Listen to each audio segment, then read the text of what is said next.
Hello everyone, welcome to my channel. এর আগে D.El.Ed 24-26 সেশনের পার্ট 1 এক্সামের জন্য বাংলা, ইংলিশ এবং চাইল্ড স্টাডিজ থেকে এমসিকিউ সাজেশন দিয়েছিলাম। আজকের এই ভিডিওতে ইভিএস থেকে 100+ এমসিকিউ সাজেশন নিয়ে আলোচনা করব। এখানে শুধু আমি কোয়েশ্চেন এবং তার অ্যান্সারগুলোই বলবো, কারণ এখানে অপশনের তেমন প্রয়োজন নেই। অ্যান্সারগুলো জেনে রাখলেই তোমরা করতে পারবে। তো দেখো, নাম্বার 1, একটি জলবাহিত রোগের নাম লিখুন। জলবাহিত রোগ কোনগুলো তোমরা জানো? কলেরা, টাইফয়েড, আমাশয়, হেপাটাইটিস ইত্যাদি।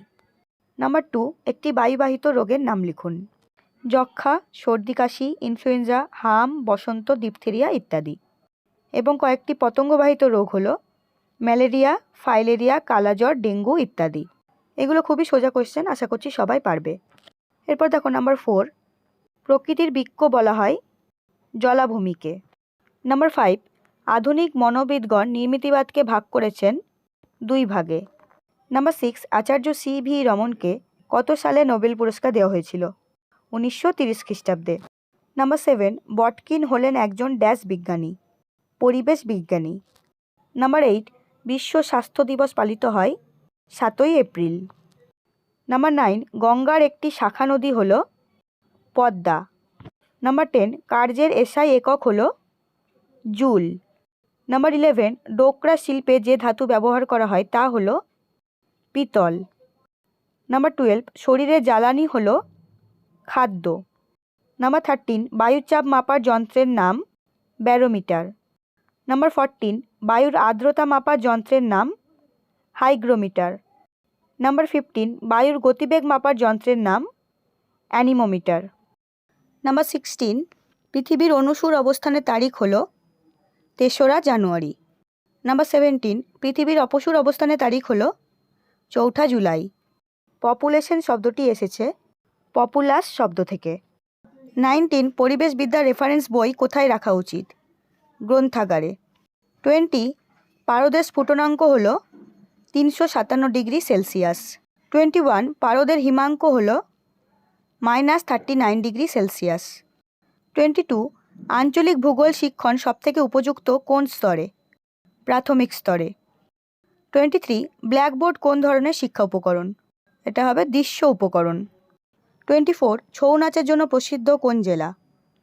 পুরুলিয়া। 25, বুনিয়াদী শিক্ষা কার রচনা? গান্ধীজি। 26, ভিটামিন এ এর অভাবে হয় রাতকানা। 27, ভিটামিন সি এর অভাবে হয় স্কারভি। 28, হু এর নির্দেশিত শব্দের নিরাপদ প্রাবল্য মাত্রা হল 45 ডেসিবেল। 29, বিদ্যালয়ের দৃশ্যশ্রাব্য বস্তুগুলি কোথায় থাকা উচিত? সাধারণ সম্পদ কক্ষে। 30, শিক্ষার্থীদের মধ্যে দূষণের ধারণা দেওয়ার জন্য সবথেকে উপযুক্ত পদ্ধতি হল পর্যবেক্ষণ পদ্ধতি। 31, শক্তি হল কাজ করার সামর্থ্য। 32, আবিষ্কার পদ্ধতি প্রথম ব্যবহার করেন আর্মস্ট্রং। 33, অলচিকি হল সাঁওতালদের ভাষা। 34, আচার্য জগদীশচন্দ্র বসু হলেন একজন ড্যাশ বিজ্ঞানী, পদার্থ বিজ্ঞানী। 35, ভারতের দক্ষিণে একটি প্রতিবেশী রাষ্ট্র হল শ্রীলঙ্কা। 36, রুশো ছিলেন একজন ড্যাশ শিক্ষাবিদ, প্রকৃতিবাদী শিক্ষাবিদ।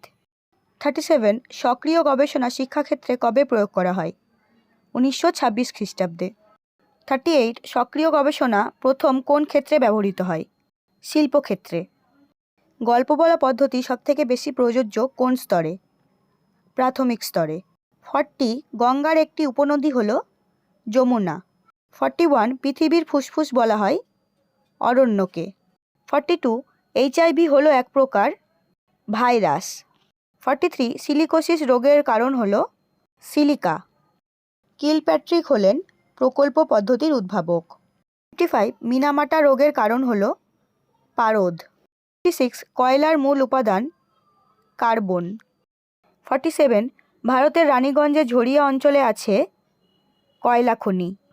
48, শিক্ষাক্ষেত্রে সক্রিয় গবেষণার মূল কারিগর হলেন শিক্ষক।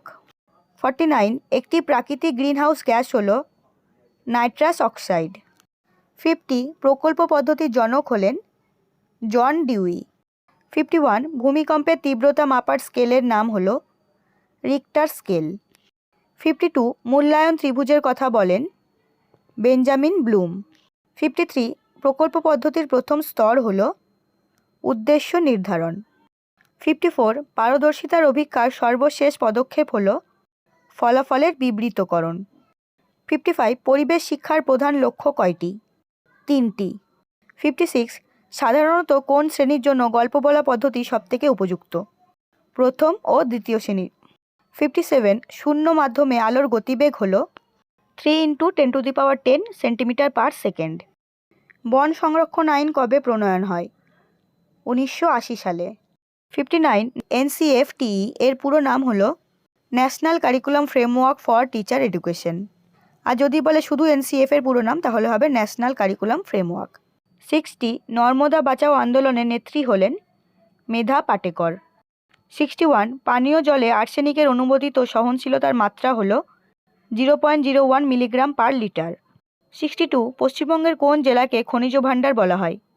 পশ্চিম বর্ধমান। 63 CCE এর পুরো নাম হল continuous and comprehensive evaluation. 64 Narmada বাঁচাও আন্দোলন হয় কত সালে? 1985 সালে। 65 পাঠ পরিকল্পনার ক্ষেত্রে হারবার্টের পদ্ধতিতে সোপানের সংখ্যা হল 5টি। 66 আচার্য প্রফুল্লচন্দ্র রায় ছিলেন একজন ড্যাশ বিজ্ঞানী, রসায়ন বিজ্ঞানী। 67 মানব সমাজের সবথেকে প্রয়োজনীয় চাহিদা হল খাবার। 68 বায়ুতে সবথেকে কম কোন গ্যাস থাকে? Carbon die oxide.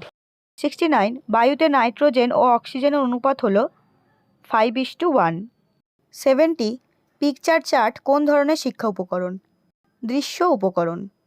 71 পরিবেশ বিজ্ঞানকে দুই ভাগে ভাগ করলে পাওয়া যায় প্রাকৃতিক বিজ্ঞান ও সমাজ বিজ্ঞান। 72 পৃথিবীর ছাদ বলা হয় পামির মালভূমিকে।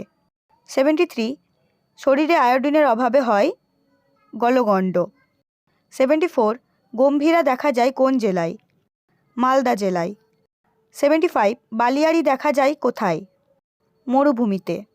76 প্রাথমিক ও উচ্চ প্রাথমিক স্তরে পরিবেশ বিজ্ঞানের কথা বলা হয়েছে NCF 2005-এ। 77 স্বামী বিবেকানন্দ ছিলেন একজন ড্যাশ শিক্ষাবিদ, ভাববাদী শিক্ষাবিদ। 78 বায়ুমণ্ডলে সবথেকে বেশি পরিমাণে আছে কোন গ্যাস? নাইট্রোজেন। 79 ক্যাশমিলন হলো এক ধরনের সিনথেটিক উল। 80 পরিবেশবিদ্যার রেফারেন্স বই কোথায় রাখা উচিত? গ্রন্থাগারে। 81 জল তৈরি হয় হাইড্রোজেন ও অক্সিজেন দ্বারা। 82 অ্যাসিড বৃষ্টিতে থাকে সালফার ডাই অক্সাইড। 83 জীবাশ্ম জ্বালানির দ্বারা সৃষ্টি হয় বায়ু দূষণ। 84 রক্তাল্পতা সৃষ্টি হয় আয়রনের অভাবে। 85 পারদর্শিতার অভিজ্ঞার কয়টি ধাপ? 4টি ধাপ। 86 দাবানলের সময় প্রচুর পরিমাণে কোন গ্যাস উৎপন্ন হয়? Carbon die oxide. 87 পরিবেশের বিভিন্ন সমস্যা সম্পর্কে জানা পরিবেশবিদ্যার শিক্ষার কোন ধরনের উদ্দেশ্য? জ্ঞানমূলক উদ্দেশ্য। 88 হাত ও পায়ের পাতায় কালো দাগ সৃষ্টি করে আর্সেনিক। 89 পাই চার্টে কোনো বস্তুর মোট পরিমাণের অর্ধেককে প্রকাশ করা হয় 180 ডিগ্রি হিসেবে। 90 বিশ্ব পরিবেশ দিবস পালিত হয় 5ই জুন। 91 পচা ডিমের মতো গন্ধযুক্ত গ্যাসটির নাম হল হাইড্রোজেন সালফার। 92 বেঞ্জামিন ব্লুম শিক্ষাকে মূলত কয় ভাগে ভাগ করেছেন? 3 ভাগে। 93 দক্ষিণ ভারতের একটি সুউচ্চ পর্বত শ্রেণীর নাম হল পশ্চিমঘাট পর্বতমালা। 94 মায়ানমার প্রতিবেশী দেশ হিসেবে ভারতের কোন দিকে অবস্থিত? পূর্ব দিকে।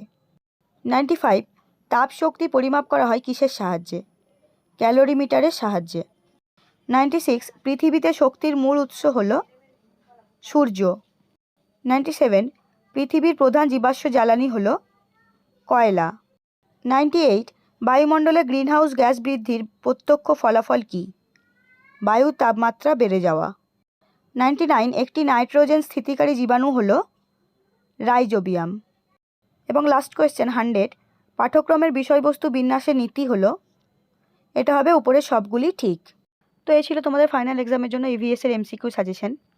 যারা 2 মার্কস 7 মার্কস এবং 16 মার্কসের সাজেশনের PDF পাওনি তারা ডেসক্রিপশনে দেওয়া লিঙ্ক থেকে আমার টেলিগ্রাম চ্যানেলে জয়েন করো, ওখানে সমস্ত PDF দেওয়া আছে। এবং যারা সাজেশন উইথ অ্যান্সারের পেড PDF নিতে চাও তারা স্ক্রিনে দেওয়া নাম্বারে হোয়াটসঅ্যাপ করো। পেড PDF-এর সমস্ত ডিটেলস কমেন্ট সেকশনে দেওয়া আছে।